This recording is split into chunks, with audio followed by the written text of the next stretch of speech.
မြို့ရွာဒေသတိုင်းနိုင်ငံအသီးသီးမှာနေထိုင်ကြတဲ့ဓမ္မချစ်ခင်သူတော်စင်များအားလုံးမင်္ဂလာပေါင်းနဲ့ပြည့်စုံကြပါစေလို့ဥစွာပထမနှုတ်ခွန်းဆက်သပါရစေဓမ္မချစ်ခင်သူတော်စင်များအတွက်ယခုရွတ်ဆိုပူဇော်ပေးမဲ့ဂါထာလင်္ကာတော်ကတကယ်ကျေးဇူးကြီးမားတယ်ဖရာတရားတန်ခါယရဏမြတ်သုံးပါးနဲ့ဆရာမိဘတို့အားရိုသေမြတ်တို့မန်ယိုကျိုးပြီးတော့ရှ िख ိုးပူဇော်တဲ့ဂါထာလင်္ကာတော်ဖြစ်ပါတယ်မိမိတို့2024ခုနှစ်ကုန်လို့2025ခုနှစ်နေဦးကာလမှာအမတန်ကျေးဇူးကြီးမားတဲ့ဖရာတရားတန်ခါယရဏမြတ်သုံးပါးနဲ့ဆရာမိဘတို့အားနေဦးဝဆကာလပထမမှာရိုးရိုးသေးသေးမန်နေကြိုးပြီးတော့ရှ िख ိုးပူဇော်ကြမယ်ဆိုလို့ရှိရင်မိမိတို့ဘာလုပ်ငန်းပဲလုပ်လို့ဘာစီးပွားရေးလုပ်ငန်းတွေတိုးချဲ့ပြီးတော့လုပ်မိမိတို့ရဲ့ဘဝမှာမိမိတို့ဒီလောကကြီးထဲမှာနေထိုင်သမျှမိမိတို့ဘဝမှာတိုးတက်ကြီးပွားအောင်မြင်မှုများရရှိမှာဖြစ်ပါတယ်ဒါကြောင့်ဒီအမတန်ကျေးဇူးကြီးမားတဲ့ဖရာတရားတန်ခါယရဏမြတ်သုံးပါးနဲ့ဆရာမိဘတို့အားရိုသေမြတ်နိုးမန်ယိုကျိုးပြီးတော့ရှ िख ိုးတဲ့ဂါထာလင်္ကာတော်ကိုဓမ္မချစ်ခင်ခုနှစ်နှစ်နံသူတော်စင်သာသမီများအားလုံး2025ခုနှစ်မှာမိမိတို့လုပ်ငန်းတွေအသစ်တိုးချဲ့လုပ်ချင်သူပဲဖြစ်ဖြစ်ငကိုလက်ရှိလုပ်ငန်းအဟောင်းတွေဆက်လက်ပြီးတော့လုပ်ကင်တဲ့သူတွေပဲဖြစ်ဖြစ်ဘာစီးပွားရေးဘာလုပ်ငန်းလုပ်လို့ဘယ်အရာတွေအလုံးမဲ့လုပ်လို့မိမိတို့တိုးတက်ကြီးပွားအောင်မြင်မှုများရရှိမှာဖြစ်ပါတယ်ဒါကြောင့်ဒီဖရာတရားတန်ခါယရဏမြတ်သုံးပါးနဲ့ဆရာမိဘတို့အားရိုသေမြတ်နိုးမန်ယိုကျိုးရှ िख ိုးပူဇော်တဲ့လင်္ကာဂါထာတော်ကိုရွတ်ဖတ်ပူဇော်ပေးကြပါလို့မေတ္တာရှေထားတိုက်တွန်းစကားမှာကြားပါရစေဓမ္မချစ်ခင်သူတော်စင်များတနင်္ဂနွေသာသမီများဒီယရဏမြတ်သုံးပါးနဲ့ဆရာမိဘတို့ကိုရိုသေမြတ်နိုးမန်ယိုကျိုးပြီးတော့ရှ िख ိုးပူဇော်တဲ့ဂါထာလင်္ကာတော်ကိုရွတ်ဆိုပူဇော်ကြမယ်ဆိုလို့ရှိရင်မနက်ခင်း6ခေါက်နေ့လယ်ခင်း6ခေါက်ညနေခင်း6ခေါက်စုစုပေါင်းတရက်ကို18ခေါက်ရွတ်ဖတ်ပူဇော်ပေးရမှာဖြစ်ပါတယ်တနင်္လာသာသမီများရွတ်ဖတ်ပူဇော်မယ်ဆိုလို့ရှိရင်မနက်ခင်း15ခေါက်နေ့လယ်ခင်း15ခေါက်ညနေခင်းသို့မဟုတ်ညအိယာဝန်15ခေါက်စုစုပေါင်းတရက်45ခေါက်ရွတ်ဖတ်ပူဇော်ပေးရမှာဖြစ်ပါတယ်အင်္ဂါသာသမီများရွတ်ဆိုပူဇော်ကြမယ်ဆိုလို့ရှိရင်မနက်ခင်း8ခေါက်နေ့လယ်ခင်း8ခေါက်ညနေခင်းသို့မဟုတ်ညအိယာဝန်8ခေါက်စုစုပေါင်း24ခေါက်တရက်ကိုရွတ်ဆိုပူဇော်ပေးရမှာဖြစ်ပါတယ်ဗုဒ္ဓဟူသာသမီများရွတ်ဆိုပူဇော်မယ်ဆိုလို့ရှိရင်မနက်ခင်း 18ခေါက်နေ့လည်ခင်18ခေါက်ညနေခင်းသို့မဟုတ်ညအိယာဝန်18ခေါက်စုစုပေါင်း51ခေါက်ကိုတရက်ရွတ်ဆိုပေးရမှာဖြစ်ပါတယ်။ကြာသာပရိသာသမီများရွတ်ဆိုပူဇော်မယ်ဆိုရင်မနက်ခင်း19ခေါက်နေ့လည်ခင်း19ခေါက်ညနေခင်းသို့မဟုတ်ညအိယာဝန်19ခေါက်စုစုပေါင်းတရက်58ခေါက်ရွတ်ဖတ်ပူဇော်ပေးရမှာဖြစ်ပါတယ်။တောက်ကြသာသမီများရွတ်ဖတ်ပူဇော်မယ်ဆိုရင်မနက်ခင်း22ခေါက်နေ့လည်ခင်း22ခေါက်ညနေခင်းသို့မဟုတ်ညအိယာဝန်22ခေါက်စုစုပေါင်း63ခေါက်ကိုရွတ်ဆိုပူဇော်ပေးရမှာဖြစ်ပါတယ်။စနေသာသမီများရွတ်ဆိုပူဇော်မယ်ဆိုရင်မနက်ခင်း10ခေါက်နေ့လည်ခင်း10ခေါက်ညနေခင်းသို့မဟုတ်ညအိယာဝန်10ခေါက်စုစုပေါင်းအခေါက်30ကိုရွတ်ဆိုပူဇော်ပေးရမှာဖြစ်ပါတယ်။တနင်္ဂနွေကအစစနေသာသမီများအစုံအားလုံးသောဓမ္မချစ်ခင်သူတော်စင်များဒီအင်မတန်အကျိုးကျေးဇူးကြီးမားတဲ့ယရဏမြတ်သုံးပါးနဲ့ဆရာမိဘတို့ကိုရိုသေမြတ်နိုးမန်ယိုကျိုးရှ िख ိုးပူဇော်တဲ့လင်္ကာဂါထာတော်ကိုခုနှစ်နေ့နံသာသမီများအားလုံးနေ့တိုင်းရွတ်ဆိုပူဇော်ပေးရမှာဖြစ်ပါတယ်။ရက်အကန့်အသတ်ချက်မရှိပါဘူး။မိမိတို့အကျင့်အရေးသာတတ်မှတ်ချက်ရှိတာဖြစ်ပါတယ်။ဒါကြောင့်တနင်္ဂနွေသာသမီများရွတ်ဖတ်မယ်ဆိုရင်တရက်ကို18ခေါက်တနင်္လာသာသမီများရွတ်ဖတ်မယ်ဆိုရင်တရက်45ခေါက်အင်္ဂါသာသမီများရွတ်ဖတ်ပူဇော်မယ်ဆိုရင်တရက်24ခေါက်ဗုဒ္ဓဟူသာသမီများရွတ်ဖတ်ပူဇော်မယ်ဆိုရင်တရက်52ခေါက်ကြာသာပရိသာသမီများရွတ်ဖတ်ပူဇော်မယ်ဆိုရင်တရက်59ခေါက်တောက်ကြာသာသမီများရွတ်ဖတ်ပူဇော်မယ်ဆိုရင်တရက်63ခေါက်စနေသာသမီများရွတ်ဖတ်ပူဇော်မယ်ဆိုရင်တရက်အခေါက်30ရွတ်ဆိုပူဇော်ပေးရမှာဖြစ်ပါတယ်အခေါက်အရေးအကျင့်အရေးပဲတတ်မှတ်ချက်ရှိပါတယ်ရွတ်ဆိုပူဇော်ရမယ့်ရက်အကန့်အသတ်ချက်မရှိပါဘူးမိမိတို့နေ့တိုင်းရွတ်ဆိုပူဇော်ပေးနိုင်ပါကပို့ပြီးတော့အကျိုးကျေးဇူးများရရှိခံစားရမှာဖြစ်ပါတယ်နေ့တိုင်းမရွတ်ဆိုမရှ िख ိုးမပူဇော်နိုင်ဘူးဆိုရင်အကျိုးတရားများရရှိခံစားရမှုနေပါမှာဖြစ်ပါတယ်ဒါကြောင့်မိမိတို့ဘဝမှာဘာပဲလုပ်ဘာစီးပွားရေးဘာလုပ်ငန်းတွေပဲလုပ်ဘယ်အရာတွေပဲလုပ်တိုးတက်ကြီးပွားအောင်မြင်မှုများရရှိခြင်းနဲ့ဆိုရင်ဒီယရဏမြတ်သုံးပါးနဲ့ဆရာမိဘတို့ကိုရိုသေမြတ်နိုးမန်ယိုကျိုးရှ िख ိုးပူဇော်တဲ့ဂါထာလင်္ကာတော်ကိုရွတ်ဆိုပူဇော်ပေးကြပါနေ့တိုင်းရွတ်ဆိုပူဇော်ပေးကြပါလို့အထူးတိုက်တွန်းမှာကြားပါရစေနေ့တိုင်းရွတ်ဆိုပူဇော်ပေးနိုင်ပါကအင်မတန်အကျိုးကျေးဇူးများတနေ့တနေ့တရက်ထက်တရက်တလထက်တလတနှစ်ထက်တနှစ်စသဖြင့်အကျိုးကျေးဇူးများတိုးပွားပြီးတော့ရရှိခံစားရမှာဖြစ်ပါတယ်ဒါကြောင့်ဒီယရဏမြတ်သုံးပါးဆရာသမားမိဘနဲ့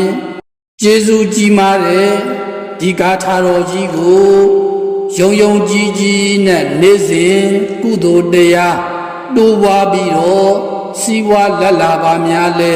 ဒ ဒီရေအလားတိုးပွားကြပါစေလို့မေတ္တာပို့သအပ်ပါတယ်ဒါကြောင့်ဒီယရဏမြတ်သုံးပါးဆရာမိဘတို့ကိုရိုသေမြတ်နိုးမန်ယိုကျိုးရှ िख ိုးပူဇော်တဲ့လင်္ကာဂါထာတော်ကိုဓမ္မချစ်ခင်ခုနှစ်နှစ်နံသူတော်စင်သာသမီများအလုံးအတွက်ပါဠိအနက်မြန်မာလို24ခေါက်ရွတ်ဖတ်ပူဇော်ပေးမှာဖြစ်ပါတယ်ဗုဒ္ဓဂုဏံအနန္တံအဟံဝန္ဒာမိတွေ့ခဲ့ကြုံခဲ့ဆုံးခဲ့ပါသည်ဗုဒ္ဓဖယားကိုပါဂုံကြီးခြေလနှစ်ဖူးငါးဦးမြေတီမန်ညိုကျိုးရှ िख ိုးပူဇော်သည်ဓမ္မဂုဏံအနန္တံအဟံဝန္ဒာမိတွေ့ခဲ့ကြုံခဲ့ဆုံးခဲ့ပါသည်တရားတော်မြတ်6ပါးဂုံကြီးခြေလနှစ်ဖူးငါးဦးမြေတီမန်ညိုကျိုးရှ िख ိုးပူဇော်သည်တန်ခဂုဏံအနန္တံအဟံဝန္ဒာမိတွေ့ခဲ့ကြုံခဲ့ဆုံးခဲ့ပါသည်တန်ခါတော်မြတ်ကိုပါဂုံကြီးခြေလနှစ်ဖူးငါးဦးမြေတီမန်ညိုကျိုးရှ िख ိုးပူဇော်သည်မာတာပိတုဂုဏံအနန္တံအဟံဝန္ဒာမိတွေ့ခဲ့ကြုံခဲ့ဆုံးခဲ့ပါသည်မိဘနှစ်ပါးရှိညာပေသည်ကျွေးဘူးမွေးဘူးကျေးဇူးဂုံကြီးခြေလနှစ်ဖူးငါးဦးမြေတီမန်ညိုကျိုးရှ िख ိုးပူဇော်သည်အာစရိယဂုဏံအနန္တံအဟံဝန္ဒာမိတွေ့ခဲ့ကြုံခဲ့ဆုံးခဲ့ပါသည်ဆရာသမားရှိညာပေသည်သင်ပြပေးဘူးကျေးဇူးဂုံကြီးခြေလနှစ်ဖူးငါးဦးမြေတီမန်ညိုကျိုးရှ िख ိုးပူဇော်သည်သာဓုသာဓုသာဓုပါဖယားဗုဒ္ဓဂုဏံအနန္တံအဟံဝန္ဒာမိတွေ့ခဲ့ကြုံခဲ့ဆုံးခဲ့ပါသည်ဗုဒ္ဓဖယားကိုပါဂုံကြီးခြေလနှစ်ဖူးငါးဦးမြေတီမန်ညိုကျိုးရှ िख ိုးပူဇော်သည်ဓမ္မဂုဏံအနန္တံအဟံဝန္ဒာမိတွေ့ခဲ့ကြုံခဲ့ဆုံးခဲ့ပါသည်တရားတော်မြတ်6ပါးဂုံကြီးခြေလနှစ်ဖူးငါးဦးမြေတီမန်ညိုကျိုးရှ िख ိုးပူဇော်သည်တန်ခဂုဏံအနန္တံအဟံဝန္ဒာမိတွေ့ခဲ့ကြုံခဲ့ဆုံးခဲ့ပါသည်တန်ခါတော်မြတ် ကိုးပါးကုန်ကြီးခြေလက်နှစ်ဖူးငါးဦးမြေတီမန်ညွတ်ကျိုးရှိခိုးပူဇော်သည်မာတာပိတုကုဏံအနန္တံအဟံဝန္ဒာမိတွေ့ခဲ့ကြုံခဲ့ဆုံးခဲ့ပါသည်မိဘနှစ်ပါးရှိညာပေသည်ကျွေးဘူးမွေးဘူးကျေးဇူးဂုဏ်ရှိခြေလက်နှစ်ဖူးငါးဦးမြေတီမန်ညွတ်ကျိုးရှိခိုးပူဇော်သည်အာစရိယကုဏံအနန္တံအဟံဝန္ဒာမိတွေ့ခဲ့ကြုံခဲ့ဆုံးခဲ့ပါသည်ဆရာသမားရှိညာပေသည်သင်ပြပေးဘူးကျေးဇူးဂုဏ်ရှိခြေလက်နှစ်ဖူးငါးဦးမြေတီမန်ညွတ်ကျိုးရှိခိုးပူဇော်သည်သာဓုသာဓုသာဓုပါဖယားဗုဒ္ဓဂုဏံအနန္တံအဟံဝန္ဒာမိတွေ့ခဲ့ကြုံခဲ့ဆုံးခဲ့ပါသည်ဗုဒ္ဓဖယားကိုးပါးကုန်ရှိခြေလက်နှစ်ဖူးငါးဦးမြေတီမန်ညွတ်ကျိုးရှိခိုးပူဇော်သည်ဓမ္မဂုဏံအနန္တံအဟံဝန္ဒာမိတွေ့ခဲ့ကြုံခဲ့ဆုံးခဲ့ပါသည်တရားတော်မြတ်6ပါးကုန်ရှိခြေလက်နှစ်ဖူးငါးဦးမြေတီမန်ညွတ်ကျိုးရှိခိုးပူဇော်သည်သံဃာဂုဏံအနန္တံအဟံဝန္ဒာမိတွေ့ခဲ့ကြုံခဲ့ဆုံးခဲ့ပါသည်သံဃာတော်မြတ်ကိုးပါးကုန်ရှိခြေလက်နှစ်ဖူးငါးဦးမြေတီမန်ညွတ်ကျိုးရှိခိုးပူဇော်သည်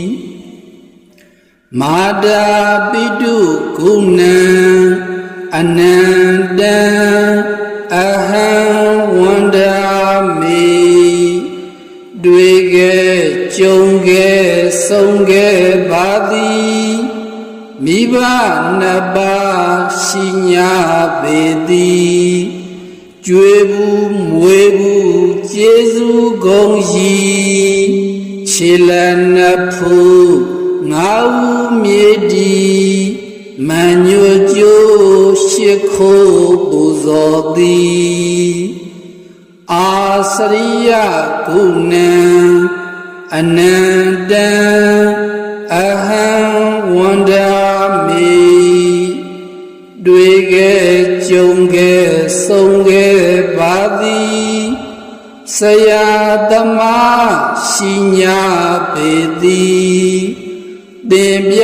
ပေးဘူးကျေးဇူးဂုဏ်ရှိခြေလက်နှစ်ဖူးငါးဦးမြေတီမန်ညွတ်ကျိုးရှိခိုးပူဇော်သည်သာဓုသာဓုသာဓုပါဖယားဗုဒ္ဓဂုဏံအနန္တံအဟံဝန္ဒာမိတွေ့ခဲ့ကြုံခဲ့ဆုံးခဲ့ပါသည်ဗုဒ္ဓဖယား ကိုးပါးဂုံကြီးခြေလနှစ်ဖူးငါးဦးမြေတီမန်ညွတ်ကျိုးရှိခိုးပူဇော်သည်ဓမ္မဂုဏံအနန္တံအဟံဝန္ဒာမိတွေ့ခဲ့ကြုံခဲ့ဆုံးခဲ့ပါသည်တရားတော်မြတ်6ပါးဂုံကြီးခြေလနှစ်ဖူးငါးဦးမြေတီမန်ညွတ်ကျိုးရှိခိုးပူဇော်သည်တန်ခဂုဏံအနန္တံအဟံဝန္ဒာမိတွေ့ခဲ့ကြုံခဲ့ဆုံးခဲ့ပါသည်တန်ခါတော်မြတ်ကိုးပါးဂုံကြီးခြေလနှစ်ဖူးငါးဦးမြေတီ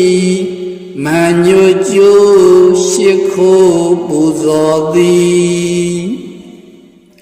မာတာပိတုဂုဏံ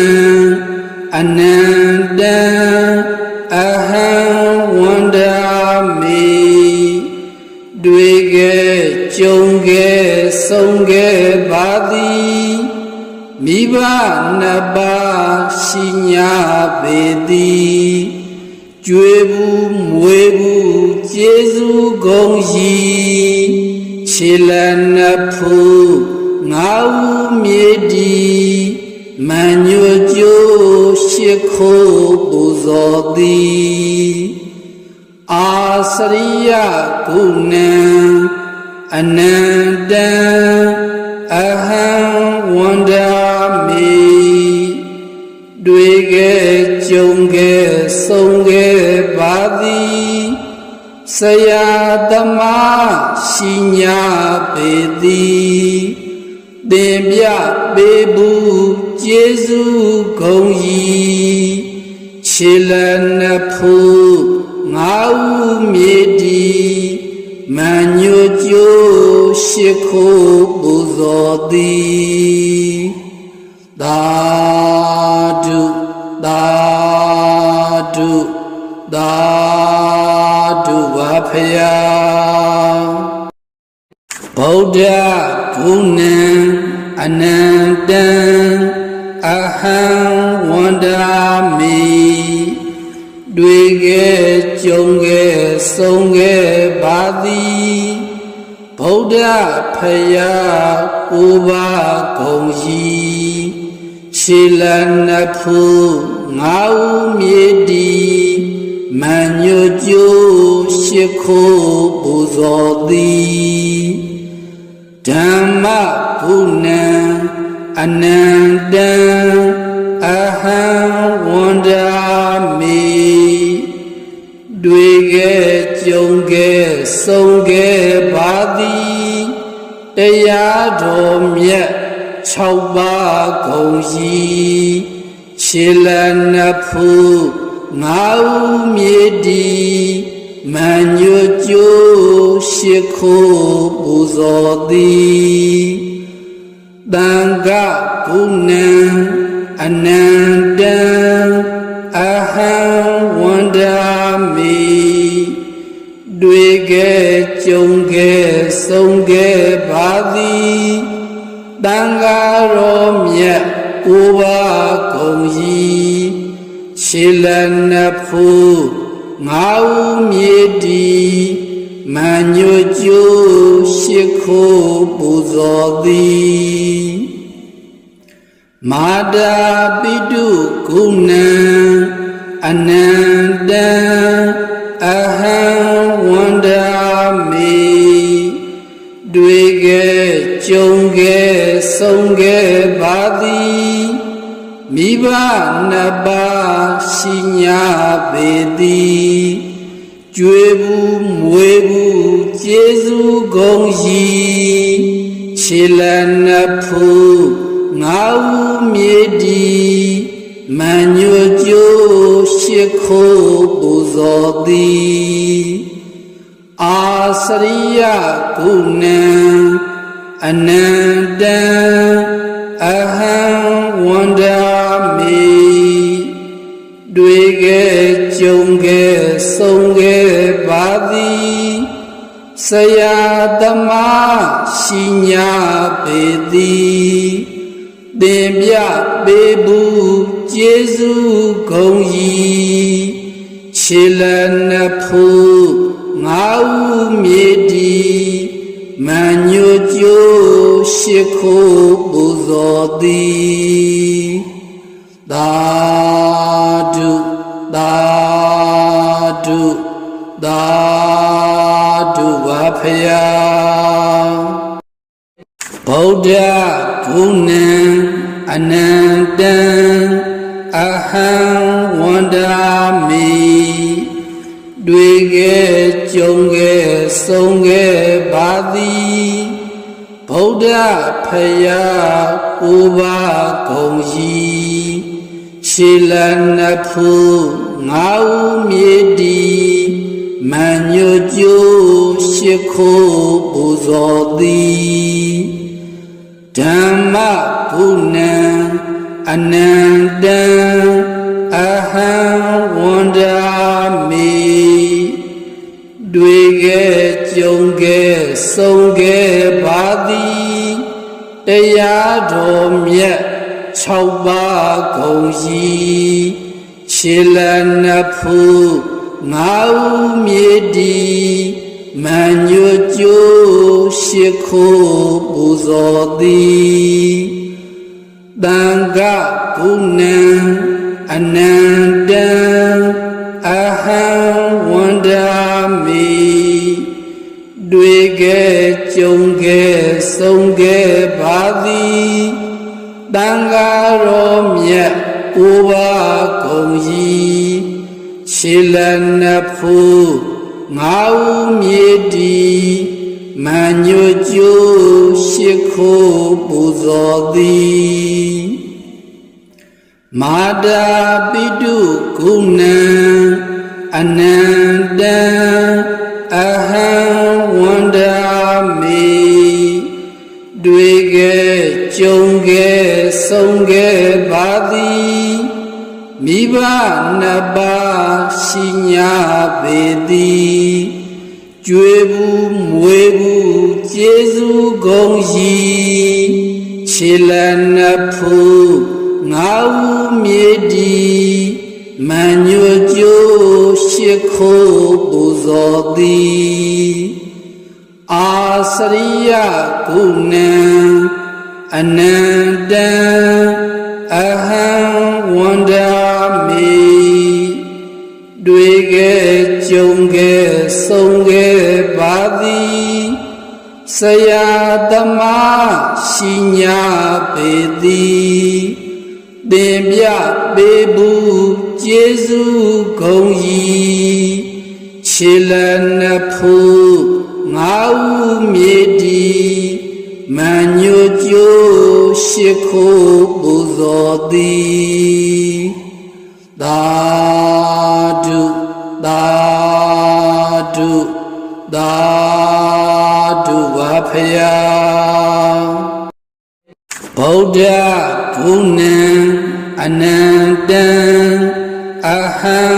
ဝန္ဒာမိတွေ့ခဲ့ကြုံခဲ့ဆုံးခဲ့ပါသည်ဗုဒ္ဓဖယားကိုးပါးဂုဏ်ကြီးခြေလနှစ်ဖူးငါးဦးမြေတီမန်ညိုကျိုးရှိခိုးပူဇော်သည်ဓမ္မဂုဏံအနန္တံအဟံဝန္ဒာမိတွေ့ခဲ့ကြုံခဲ့ဆုံးခဲ့ပါသည်တရားတော်မြတ်6ပါးဂုဏ်ကြီးခြေလနှစ်ဖူး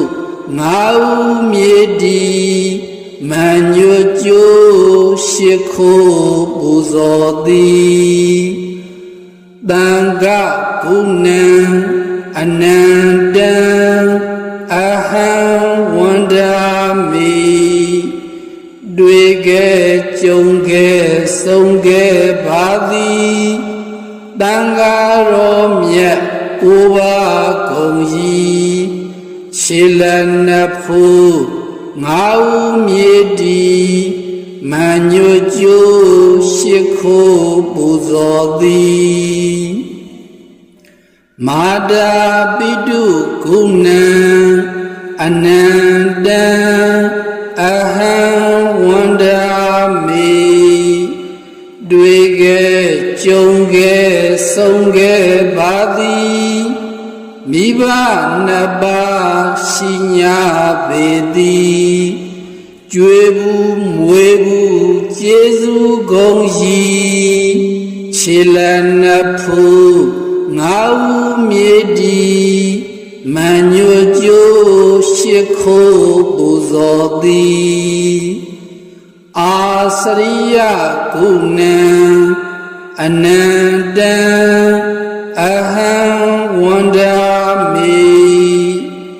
တွေ့ခဲ့ကြုံခဲ့ဆုံးခဲ့ပါသည်ဆရာသမားရှိညာပေသည်သင်ပြပေးဘူးကျေးဇူးကုန်၏ခြေလနှစ်ဖူးငါးဦးမြေတီမန်ညွကျိုးရှိခိုးပူဇော်သည်သာဓု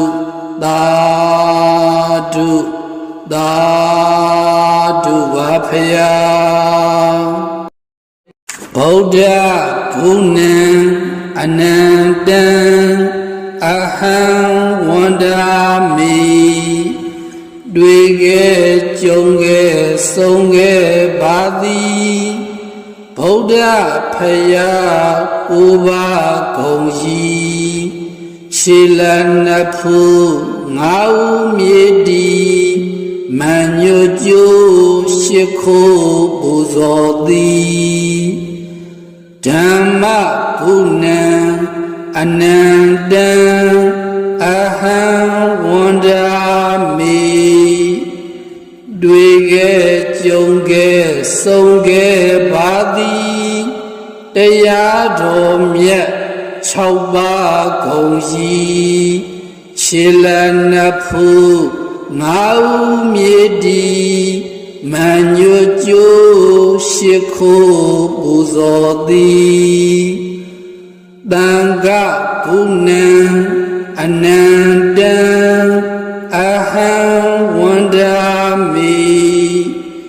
တွေ့ခဲ့ကြုံခဲ့ဆုံးခဲ့ပါသည်တန်ဃာတော်မြတ်ကိုးပါးကုန်၏ခြေလနှစ်ဖူးငါးဦးမြေတီမန်ညွကျိုးရှိခိုးပူဇော်သည်မာတာပိတုကုဏံအနန္တံအဟံဝန္ဒာမိတွေ့ခဲ့ကြုံခဲ့ဆုံးခဲ့ပါသည်မိဘနှစ်ပါးရှိညာပေသည်ကြွေဘူးမွေဘူးကျေးဇူးကုန်၏ခြေလနှစ်ဖူးငါးဦးမြေတီမန်ညွကျိုးရှိခိုးပူဇော်သည်အာစရိယကုဏံအနန္တံအဟံဝန္ဒာမိတွေ့ခဲ့ကြုံခဲ့ဆုံးခဲ့ပါသည်ဆရာသမားရှိညာပေသည်သင်ပြပေးဘူးကျေးဇူးကုန်၏ခြေလနှစ်ဖူးငါးဦးမြေတီမန်ညွကျိုးရှိခိုးပူဇော်သည်သာဓုသာဓုသာဓုပါဖယားဗုဒ္ဓဂုဏံအနန္တံအဟံဝန္ဒာမိ တွေ့ခဲ့ကြုံခဲ့ဆုံးခဲ့ပါသည်ဗုဒ္ဓဖယားကိုးပါးကုန်ကြီးခြေလနှစ်ဖူးငါးဦးမြေတီမန်ညိုကျိုးရှိခိုးပူဇော်သည်ဓမ္မဂုဏံအနန္တံအဟံဝန္ဒာမိတွေ့ခဲ့ကြုံခဲ့ဆုံးခဲ့ပါသည်တရားတော်မြတ်6ပါးကုန်ကြီးခြေလနှစ်ဖူးငါးဦးမြေတီမန်ညိုကျိုးရှိခိုးပူဇော်သည်တန်ခဂုဏံအနန္တံအဟံဝန္ဒာမိတွေ့ခဲ့ကြုံခဲ့ဆုံးခဲ့ပါသည်တန်ခါတော်မြတ်ကိုးပါးကုန်ကြီးခြေလနှစ်ဖူးငါးဦးမြေတီမန်ညိုကျိုးရှိခိုးပူဇော်သည်မာတာပိတုဂုဏံအနန္တံအဟံဝန္ဒာမိတွေ့ခဲ့ကြုံခဲ့ဆုံးခဲ့ပါသည်မိဘနှစ်ပါးရှိညာပေသည်ကြွေဘူးမွေဘူးကျေးဇူးကုန်ကြီးခြေလနှစ်ဖူးငါးဦးမြေတီမန်ညိုကျိုးရှိခိုးပူဇော်သည်အာစရိယဂုဏံအနန္တံအဟံဝန္ဒာမိတွေ့ခဲ့ကြုံခဲ့ဆုံးခဲ့ပါသည်ဆရာသမားရှိညာပေသည်သင်ပြပေးဘူးကျေးဇူးကုန်ကြီးခြေလနှစ်ဖူးငါးဦးမြေတီမန်ညိုကျိုးရှိခိုးပူဇော်သည်သာဓုသာဓုသာဓုပါဖယားဗုဒ္ဓဂုဏံအနန္တံအဟံဝန္ဒာမိတွေ့ခဲ့ကြုံခဲ့ဆုံးခဲ့ပါသည်ဗုဒ္ဓဖယားကိုးပါးကုန်ကြီးခြေလနှစ်ဖူးငါးဦးမြေတီမန်ညိုကျိုးရှိခိုးပူဇော်သည်ဓမ္မဂုဏံအနန္တံအဟံဝန္ဒာမိတွေ့ခဲ့ကြုံခဲ့ဆုံးခဲ့ပါသည်တရားတော်မြတ်6ပါးကုန်ကြီးခြေလနှစ်ဖူးငါးဦးမြေတီမန်ညိုကျိုးရှိခိုးပူဇော်သည်တန်ခဂုဏံအနန္တံအဟံဝန္ဒာမိတွေ့ခဲ့ကြုံခဲ့ဆုံးခဲ့ပါသည်တန်ခါတော်မြတ်ကိုးပါးကုန်ကြီးခြေလနှစ်ဖူးငါးဦးမြေတီမန်ညိုကျိုးရှိခိုးပူဇော်သည်မာတာပိတုဂုဏံအနန္တံအဟံဝန္ဒာမိတွေ့ခဲ့ကြုံခဲ့ဆုံးခဲ့ပါသည်မိဘနှစ်ပါးရှိညာပေသည်ကြွေဘူးမွေဘူးကျေးဇူးကုန်ကြီးခြေလနှစ်ဖူးငါးဦးမြေတီမန်ညိုကျိုး ရှိခိုးပူဇော်သည်အာစရိယကုဏံအနန္တံအဟံဝန္ဒာမိတွေ့ခဲ့ကြုံခဲ့ဆုံးခဲ့ပါသည်ဆရာသမားရှိညာပေသည်သင်ပြပေးဘူးကျေးဇူးဂုဏ်ကြီးခြေလနှစ်ဖူးငါးဦးမြေတီမန်ညိုကျိုးရှိခိုးပူဇော်သည်သာဓုသာဓုသာဓုပါဖယားဗုဒ္ဓဂုဏံအနန္တံအဟံဝန္ဒာမိတွေ့ခဲ့ကြုံခဲ့ဆုံးခဲ့ပါသည်ဗုဒ္ဓဖယားကိုးပါးဂုဏ်ကြီးခြေလနှစ်ဖူးငါးဦးမြေတီမန်ညိုကျိုးရှိခိုးပူဇော်သည်ဓမ္မဂုဏံအနန္တံအဟံဝန္ဒာမိတွေ့ခဲ့ကြုံခဲ့ဆုံးခဲ့ပါသည်တရားတော်မြတ်6ပါးဂုဏ်ကြီးခြေလနှစ်ဖူးငါးဦးမြေတီမန်ညိုကျိုးရှိခိုးပူဇော်သည်သံဃာဂုဏံအနန္တံအဟံဝန္ဒာမိတွေ့ခဲ့ကြုံခဲ့ဆုံးခဲ့ပါသည်သံဃာတော်မြတ်ကိုးပါးဂုဏ်ကြီး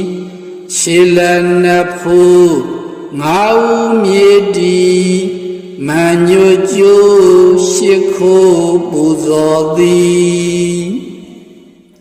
မာတာပိတုဂုဏံအနန္တံအဟံဝန္ဒာမိတွေ့ခဲ့ကြုံခဲ့ဆုံးခဲ့ပါသည်မိဘ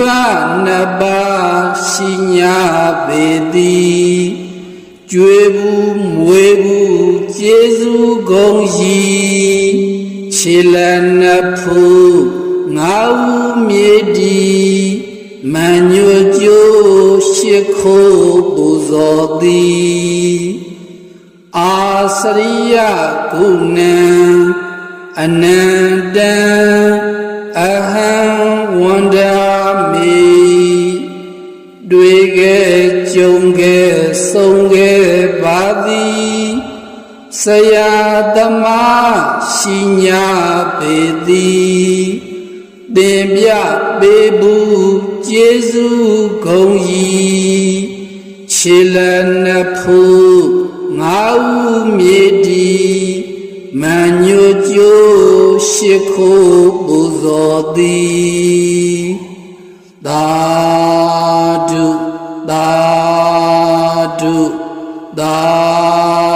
ဓုပါဖယားဗုဒ္ဓဂုဏံအနန္တံအဟံဝန္ဒာမိတွေ့ခဲ့ကြုံခဲ့ဆုံးခဲ့ပါသည်ဗုဒ္ဓဖယားကိုးပါးဂုဏ်ကြီးခြေလနှစ်ဖူးငါးဦးမြေတီမန်ညိုကျိုးရှိခိုးပူဇော်သည်ဓမ္မဂုဏံအနန္တံအဟံဝန္ဒာမိတွေ့ခဲ့ကြုံခဲ့ဆုံးခဲ့ပါသည်တရားတော်မြတ်6ပါးဂုဏ်ကြီးခြေလနှစ်ဖူးငါးဦးမြေတီမန်ညိုကျိုးရှိခိုးပူဇော်သည်သံဃာဂုဏံ အနန္တံအဟံဝန္ဒာမိတွေ့ခဲ့ကြုံခဲ့ဆုံးခဲ့ပါသည်တန်ဃာတော်မြတ်ကိုးပါးကုန်ကြီးခြေလက်နှစ်ဖူးငါးဦးမြေတီမညွတ်ကျိုးရှိခိုးပူဇော်သည်မာတာပိတုကုဏံအနန္တံအဟံဝန္ဒာမိတွေ့ခဲ့ကြုံခဲ့ဆုံးခဲ့ပါသည်မိဘနှစ်ပါးရှိညာပေသည်ကျွေးဘူးမွေးဘူးကျေးဇူးဂုဏ်ရှိခြေလက်နှစ်ဖူးငါးဦးမြေတီမညွတ်ကျိုးရှိခိုးပူဇော်သည်အာစရိယကုဏံအနန္တံအဟံဝန္ဒာမိတွေ့ခဲ့ကြုံခဲ့ဆုံးခဲ့ပါသည်ဆရာသမားရှိညာပေသည်သင်ပြပေးဘူးကျေးဇူးဂုဏ်ရှိခြေလက်နှစ်ဖူးငါးဦးမြေတီမညွတ်ကျိုးရှိခိုးပူဇော်သည်သာဓုသာဓုသာဓုပါဖယားဗုဒ္ဓဂုဏံအနန္တံအဟံဝန္ဒာမိတွေ့ခဲ့ကြုံခဲ့ဆုံးခဲ့ပါသည်ဗုဒ္ဓဖယားကိုးပါးကုန်ရှိခြေလက်နှစ်ဖူးငါးဦးမြေတီမညွတ်ကျိုးရှိခိုးပူဇော်သည်ဓမ္မဂုဏံအနန္တံအဟံဝန္ဒာမိတွေ့ခဲ့ကြုံခဲ့ဆုံးခဲ့ပါသည်တရားတော်မြတ်6ပါးကုန်ရှိခြေလက်နှစ်ဖူးငါးဦးမြေတီမညွတ်ကျိုးရှိခိုးပူဇော်သည်သံဃာဂုဏံအနန္တံအဟံဝန္ဒာမိတွေ့ခဲ့ကြုံခဲ့ဆုံးခဲ့ပါသည်တန်ဃာတော်မြတ်ကိုးပါးကုန်ရှိခြေလက်နှစ်ဖူးငါးဦးမြေတီမညွတ်ကျိုးရှိခိုးပူဇော်သည်မာတာပိတုကုဏံအနန္တံအဟံဝန္ဒာမိတွေ့ခဲ့ကြုံခဲ့ဆုံးခဲ့ပါသည်မိဘနှစ်ပါးရှိညာပေသည်ကျွေးဘူးမွေးဘူးကျေးဇူးဂုဏ်ရှိခြေလက်နှစ်ဖူးငါးဦးမြေတီမညွတ်ကျိုးရှိခိုးပူဇော်သည်အာစရိယကုဏံအနန္တံအဟံဝန္ဒာမိတွေ့ခဲ့ကြုံခဲ့ဆုံးခဲ့ပါသည်ဆရာသမားရှိညာပေသည်သင်ပြပေးဘူးကျေးဇူးဂုဏ်ရှိခြေလက်နှစ်ဖူးငါးဦးမြေတီမညွတ်ကျိုးရှိခိုးပူဇော်သည်သာဓုသာဓုသာဓုပါဖယားဗုဒ္ဓဂုဏံ အနန္တံအဟံဝန္ဒာမိတွေ့ခဲ့ကြုံခဲ့ဆုံးခဲ့ပါသည်ဗုဒ္ဓဖယားကိုးပါးကုန်ကြီးခြေလနှစ်ဖူးငါးဦးမြေတီမန်ညွတ်ကျိုးရှိခိုးပူဇော်သည်ဓမ္မဘုဏံအနန္တံအဟံဝန္ဒာမိတွေ့ခဲ့ကြုံခဲ့ဆုံးခဲ့ပါသည်တရားတော်မြတ်6ပါးကုန်ကြီးခြေလနှစ်ဖူးငါးဦးမြေတီမန်ညွတ်ကျိုးရှိခိုးပူဇော်သည်သံဃာဘုဏံအနန္တံအဟံဝန္ဒာမိတွေ့ခဲ့ကြုံခဲ့ဆုံးခဲ့ပါသည်သံဃာတော်မြတ်ကိုးပါးကုန်ကြီးခြေလနှစ်ဖူးငါးဦးမြေတီမန်ညွတ်ကျိုးရှိခိုးပူဇော်သည်မာတာပိတုဂုဏံအနန္တံအဟံဝန္ဒာမိတွေ့ခဲ့ကြုံခဲ့ဆုံးခဲ့ပါသည်မိဘနှစ်ပါးရှိညာပေသည်ကျွေးဘူးမွေးဘူးကျေးဇူးကုန်ကြီးခြေလနှစ်ဖူးငါးဦးမြေတီမန်ညွတ်ကျိုးရှိခိုးပူဇော်သည်အာစရိယဂုဏံအနန္တံအဟံဝန္ဒာမိတွေ့ခဲ့ကြုံခဲ့ဆုံးခဲ့ပါသည်ဆရာသမားရှိညာပေသည်သင်ပြပေးဘူးကျေးဇူးကုန်ကြီးခြေလနှစ်ဖူးငါးဦးမြေတီမန်ညွတ်ကျိုးရှိခိုးပူဇော်သည်သာဓုသာဓုသာဓုပါဖယားဗုဒ္ဓဂုဏံအနန္တံ